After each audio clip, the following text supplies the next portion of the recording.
Welcome to Taiwan Report News Brief, news analysis and context from Taichung, Taiwan. I'm Donovan Smith. All right, up today in the program, the new power party is facing its third scandal in a month and has lost one of their most high-profile members. The public disagrees with Ma's statement on Taiwan being doomed to lose in a war. The most popular president in Taiwan's history for development has been polled.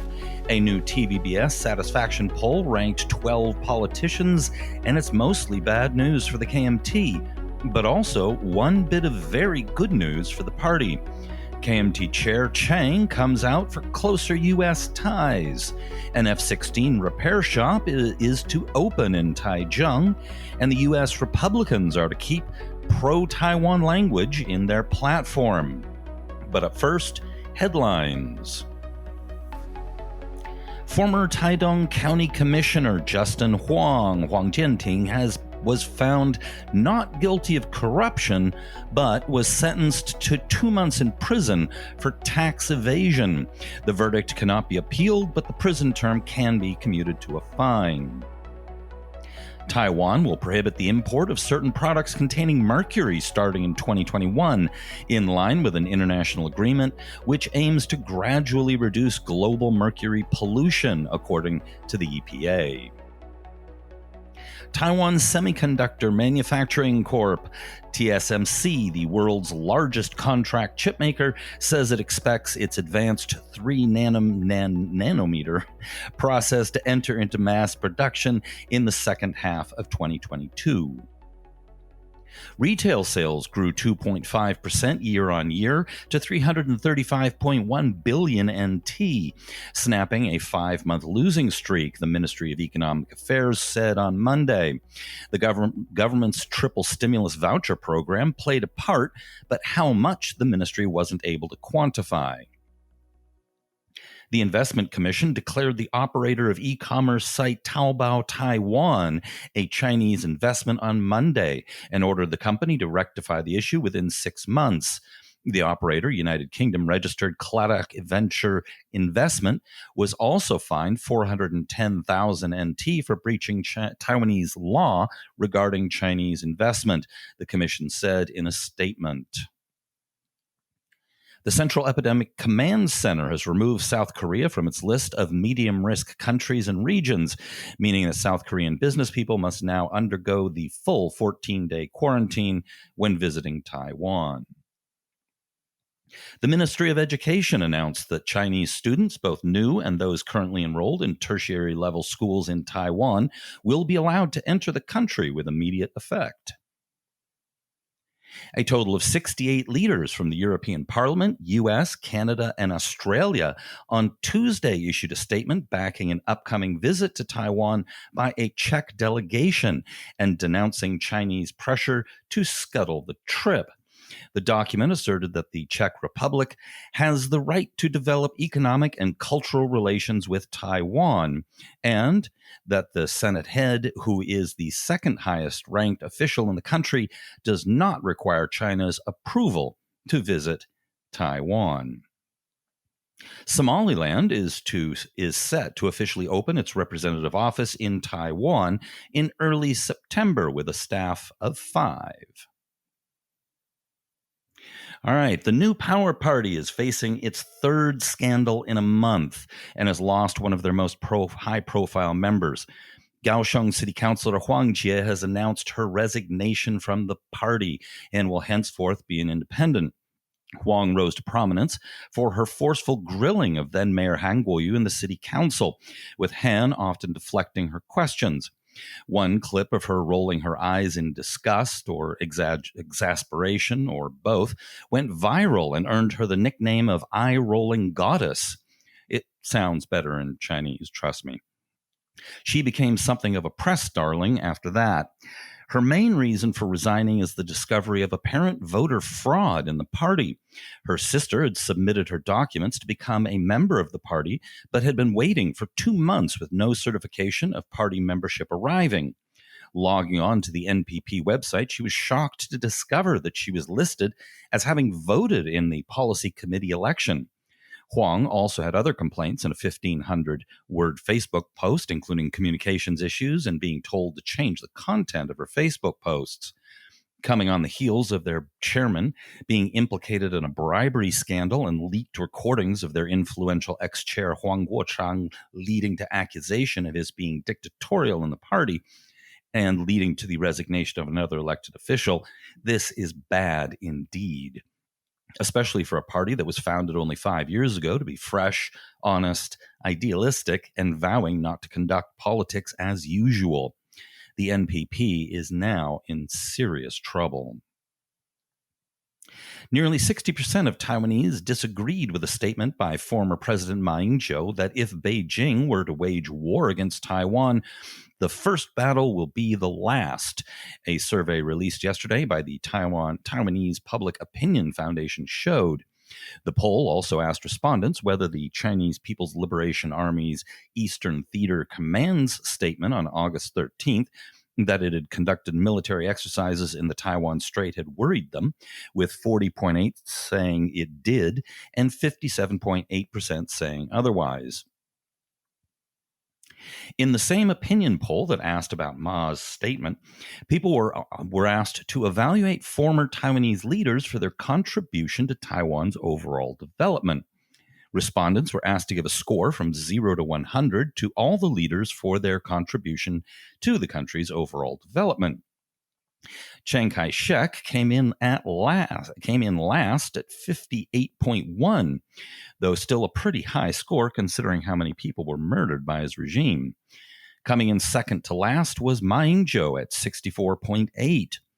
Of the 5 presidents ranked, Chen Shui-bian came in dead center at 65.6. Coming in at second, and my personal favorite, was Li Denghui at 84.3. The most popular of the past presidents, drumroll please, at 84.8 was Zhang Jingguo.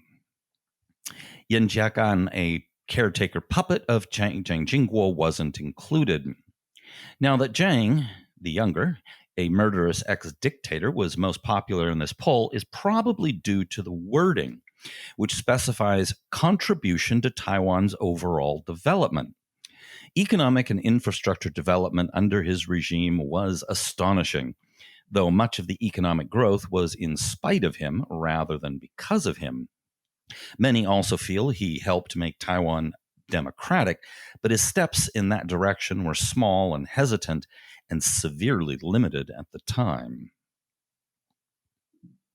A new TVBS satisfaction poll ranked 12 politicians, and it's mostly bad news for the KMT, but also one bit of very, very good news for the party. The one bright spot for the KMT was new Taipei City Mayor Hou You-yi coming in with the highest satisfaction level at 73%. Even more striking, Ho's support among KMT members was 82%, and 78% among DPP supporters. That he is more popular with DPP supporters than the average is quite striking. Political independents only give him 66%, which brought the overall average down. Health Minister and head of the Central Epidemic Command Center, Chen Shizhong, came in second at 68%. President Tsai, the DPP, came in third at 52%. Taoyuan's Zheng of the DPP third at 50%, and Tainan's Huang of the DPP fifth at 49%. Puzzlingly, in all 3 articles on the poll that I read, including from TVBS itself, none mentioned who ranked fourth. Premier Su of the DPP was 6th at 48%, Taichung Liu of the KMT 7th at 45%, and Vice President Lai at 8th with 43%. Now, interestingly, Lai was second in a poll at, I think, if I recall, 69% a couple of months ago, but TVBS says he is up on their previous poll. Kaohsiung's Chen of the DPP came in at 9th at 42%, which seems to suggest my post-analysis of his recent win in the by-election being quite weak in spite of winning by a record margin was correct. Taipei's Ke of the TPP came in 10th with 31%, and ex-President Ma at 30%. Interesting that they included Ma as an active politician. There have been rumors that he may be running for KMT chair next May. At the bottom of the list was KMT Chairman Johnny Chiang at 29%. Speaking of Johnny Chiang, he took a very different line than former President Ma took the other day at the ROC US Online Forum 2020. In his speech, he called for maintaining close Taiwan-U.S. ties, and he called maintaining close Taiwan-U.S. ties as Taiwan's most important foreign relationship. He said he hoped the U.S. would help Taiwan get into international organizations. He also said he hoped for continued arms sales and deeper Taiwan-U.S. military ties, including on joint training, exchanges, and more. This is very different from Ma's calls to balance between the U.S. and China recently. Chiang had campaigned for party chair in part on closer U.S. ties, which is in line with mainstream public opinion. President Tsai Ing-wen will inaugurate the Asia-Pacific's first F-16 maintenance and repair center in Taichung this Friday. The center is part of a strategic alliance agreement signed in December between Taiwan's state-owned Aerospace Industrial Development Corporation, or AIDC, and Lockheed Martin, which makes the F-16s. The new facility will handle all repairs to the 66 F-16V jets that Taiwan last year got agreement to purchase from the U.S., which is formally signed the other day, as well as handling upgrades on the military's 142 standard F-16 jets. Being the first in the Asia Pacific, there is some speculation that some other countries could send their F-16s to Taiwan for repair, though China, no doubt, would raise considerable opposition to that. The U.S. Republican Party on Sunday announced that it will reuse its 2016 party platform, in which it affirmed its commitment to the Taiwan Relations Act and the 6 assurances at its presidential convention this week.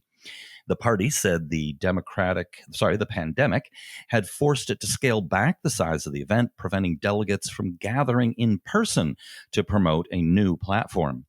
The platform includes, quote, "Our relations will continue to be based on the provisions of the Taiwan Relations Act, and we affirm the 6 assurances given to Taiwan in 1982 by President Reagan."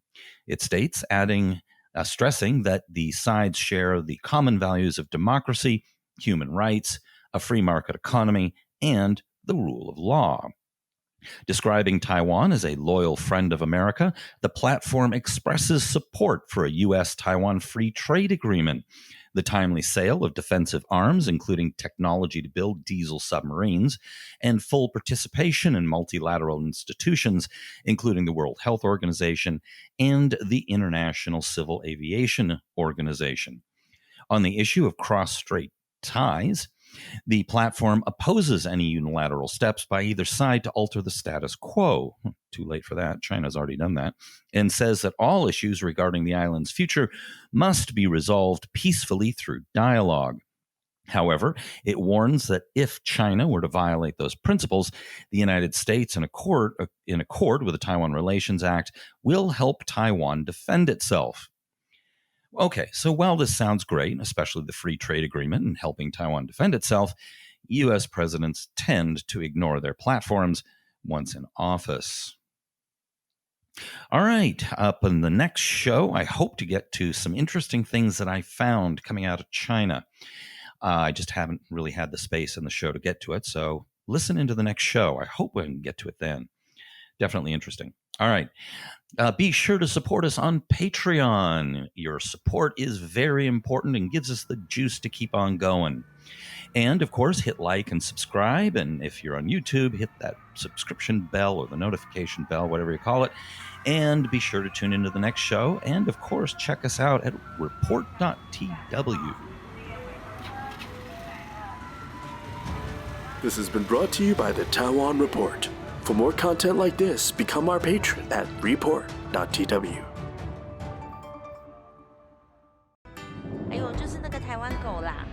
欢我的台湾狗了。